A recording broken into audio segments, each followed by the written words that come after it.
We're back on the Cummins motor, this 12 valve 6 BTA engine for the M715.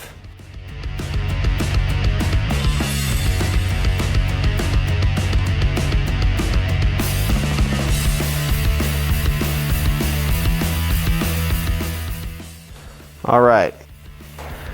This is largely the way it came back from the machine shop after having been rebuilt. They were nice enough to go ahead and paint the engine for us.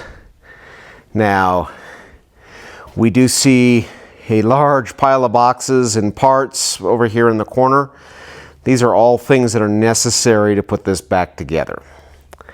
So this is the beginning of the reassembly and also our installation of this motor into the 68 M715 chassis. Now the two are going to be kind of interspersed because we're working on a theory that says the less stuff there is on the motor when we do the install, the less stuff there is that's going to get damaged or potentially be in the way of the engine as we begin this install.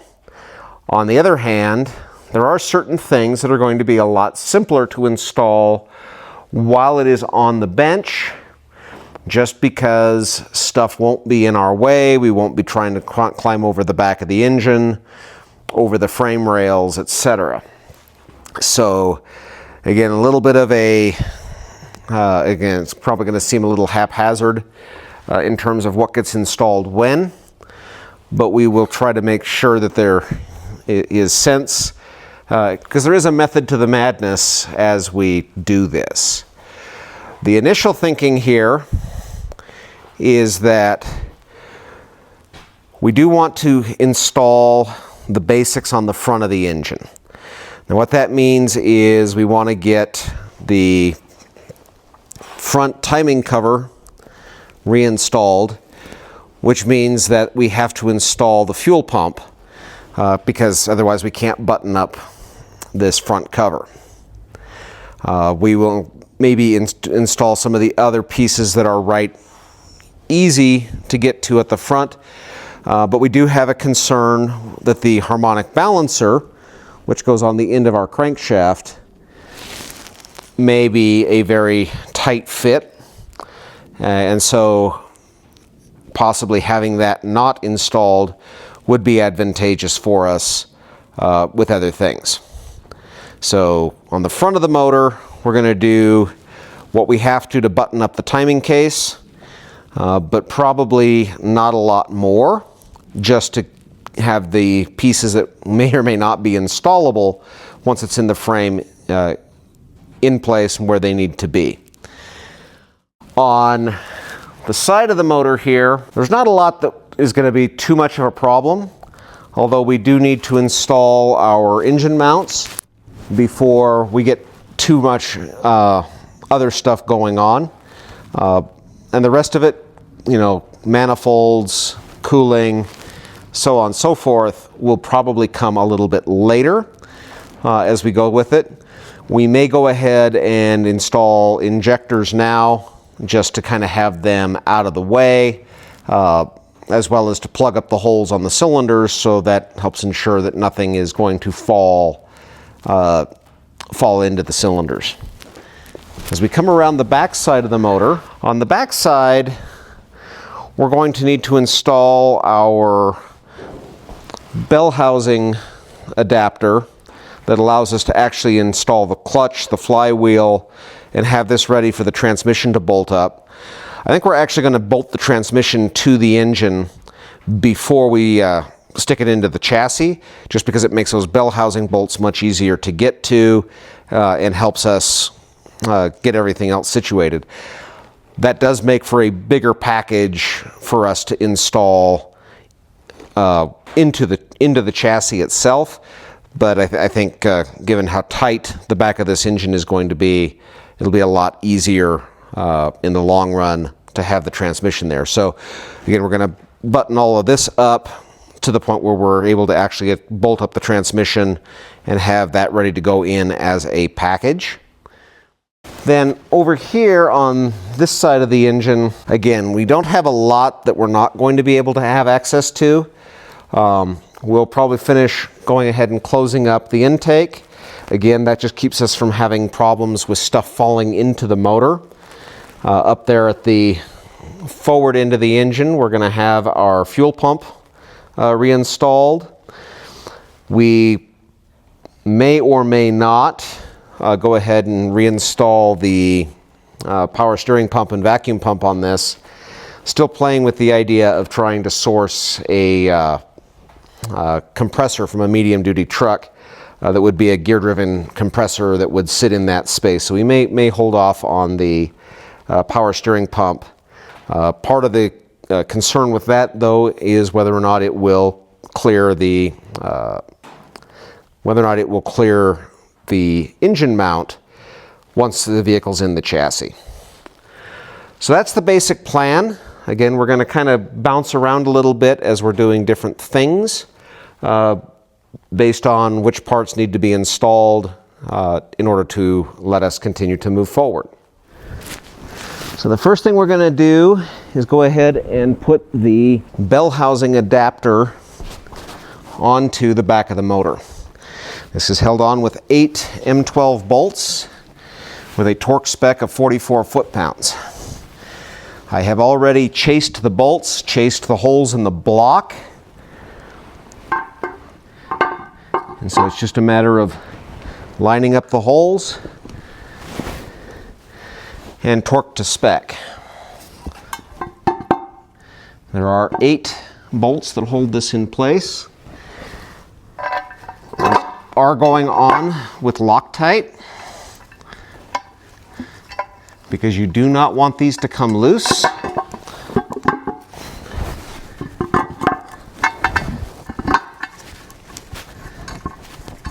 Nor to have them otherwise be a problem for you. This is what holds the transmission onto the back of the engine.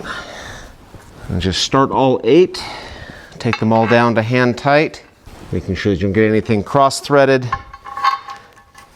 as you certainly wouldn't want that on anything going into your block. There are a couple of these that have alignment dowels, so make sure you get those situated in place correctly before you tighten anything down. So the alignment dowels are on this one and on its counterpart on the other side.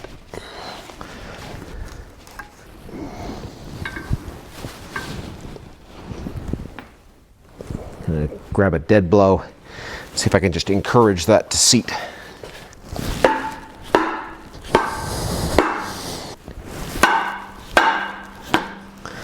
Much better. Here we go. So those alignment dowels are a little bit of a press fit. So you want to make sure they're in there correctly and aligned correctly before you start torquing down your plate. And I am going to start with those 2 getting torqued first, again to 44 foot-pounds.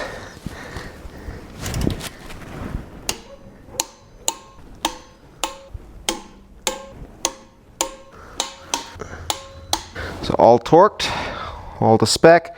I'm going to run around all of them again just to verify that nothing's settled.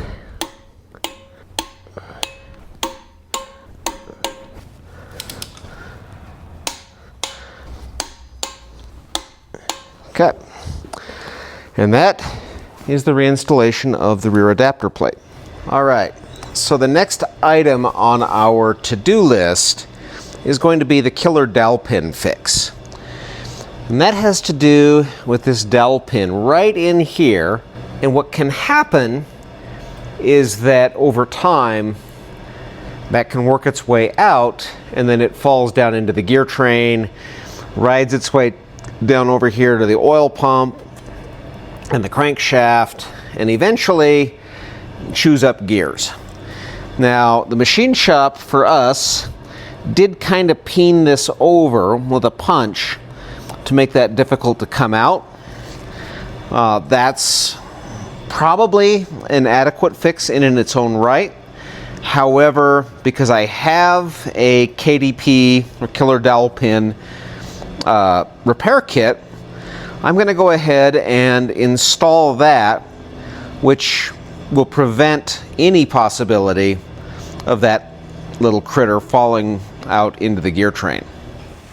There are a lot of different KDP fix pieces on the market. This is just a cheap one that I got off of Amazon. Comes with its own replacement stud and is just a flange that holds over. And so what this will do is replace the bolt and sits right here to hold that, prevent that pin from being able to work its way out. So the first order of business is to remove that existing bolt. Just a 10 millimeter.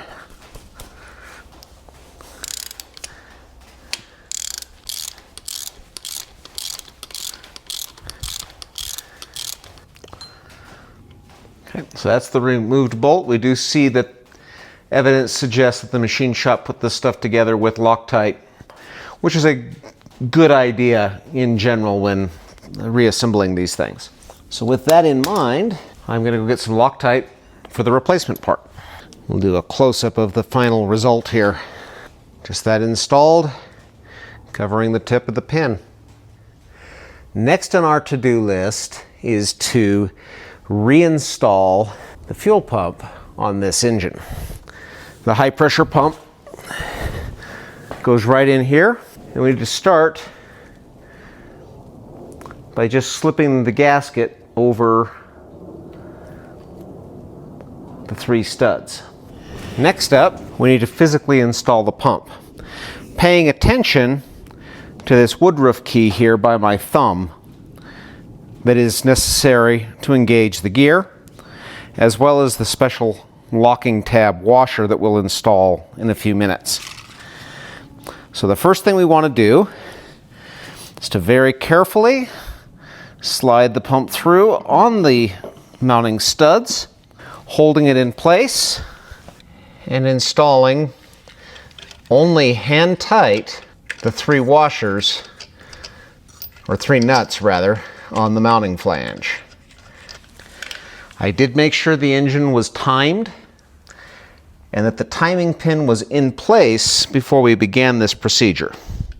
The pump is also locked in time, and we will remove the locking bolt and install the washer in a few minutes.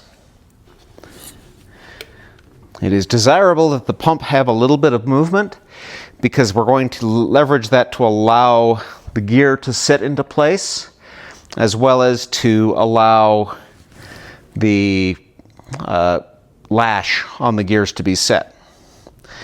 Now we'll need to move to the front of the engine. Now that we're set up on the front of the engine, we have our woodruff key is here, which must engage with the slot in the timing gear. And so we're going to carefully align that.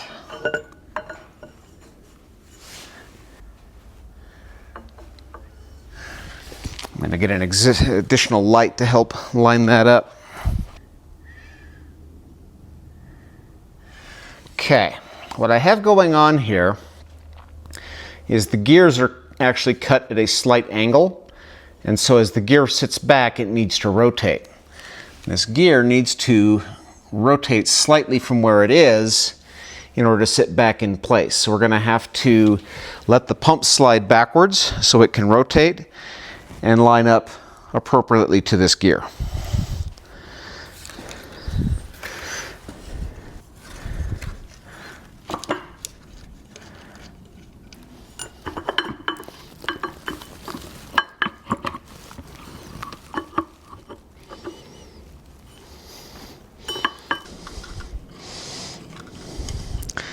I'm going to pull the pump back off for a second and make sure the gear and the key are going to line up the way I want them to.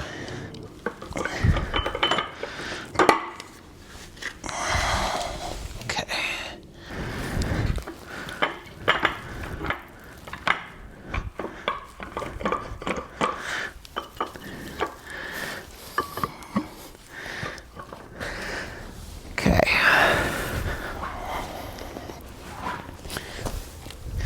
The key here is to make sure that the keyway is lined up with the key, which it is. And then we do an initial torque of 18 foot-pounds, which will serve to draw the keyway into, or draw the key into the pulley.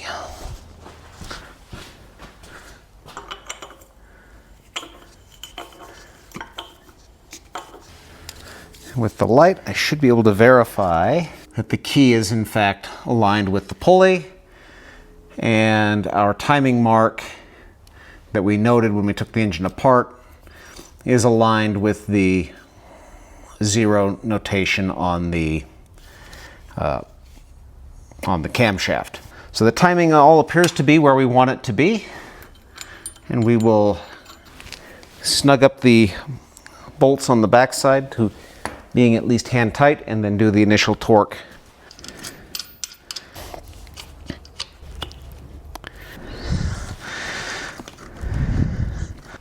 Okay, torque wrench at 18 foot-pounds.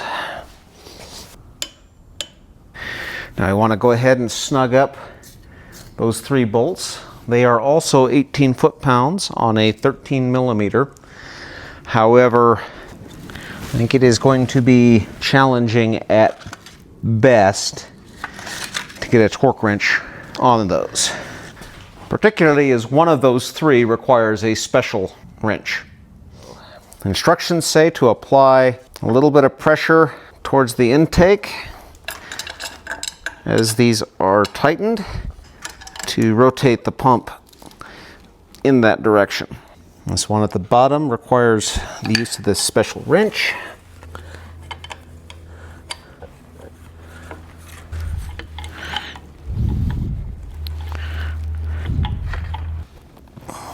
Okay.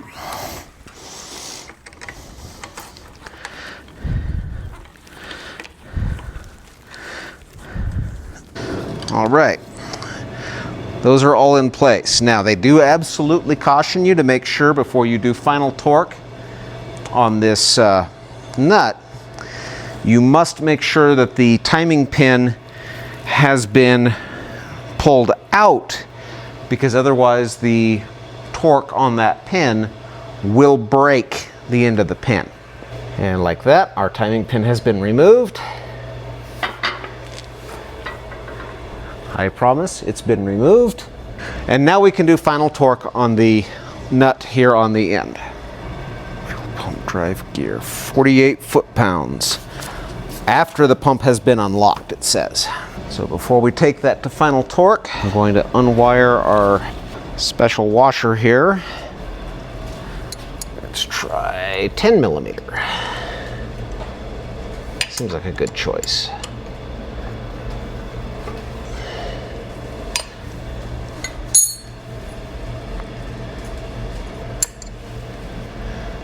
So that slides out, spacer goes into place. This has a torque spec of 10 foot-pounds. Pump is now unlocked. Now the trick to this is I don't have the flywheel installed for the barring tool on the rear, is whether or not this is going to be enough torque that it turns the motor. If it is, I will need to get a holdback. 48 foot-pounds. The fuel pump is in place. There is a support bracket for the rear that will need to be installed. We'll do that when we start installing the fuel lines. If you like what we do us a favor, like, subscribe, comment, and share.